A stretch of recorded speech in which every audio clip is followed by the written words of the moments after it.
आता शिवाजी महाराजांची शिवजयंती असो, शिवराज्याभिषेक दिन असो किंवा संभाजी महाराजांची पुण्यतिथी असो, 25 वर्ष अगोदर हे उपक्रम किती लोक करत असायचे?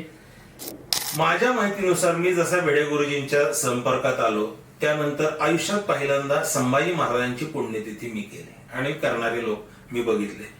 आजपासून 25 वर्षामागे गेलं तर संभाजी महाराजांच्या बलिदानाची जाणीव आणि त्यांच्या पुण्यतिथीची जाणीव फक्त भिडे गुरुजी आणि त्यांचे संबंधित लोक सोडून बाकी कोणालाही नव्हती. कोणालाही संभाजी महाराजांच्या बलिदानात अगदी हिंदुत्ववादी म्हणणारे लोक सुद्धा संभाजी महाराजांच्या बाबतीत उदासीन होते. कोणीही संभाजी महाराजांची पुण्यतिथी करत नव्हते. एकमेव भिडे गुरुजींचे लोक होते जे गावोगाव त्याही वेळी आम्ही उपास पाळून बलिदान मास जसा आता आपण करतोय, संख्या कमी असेल पण त्याच धारेने त्याच तेजस्वितेने तो संभाजी महाराजांचा बलिदान मास त्याही वेळी आपले धारकरी करत होते आणि ते गुरुजींच्या प्रेरणेने करत होते. शिवजयंती सुद्धा एकच होत होती अख्ख्या महाराष्ट्रात जी तिथीनुसार होत होती. एकच राज्याभिषेक दिन होतं, ज्येष्ठ शुद्ध त्रयोदशीला होतं.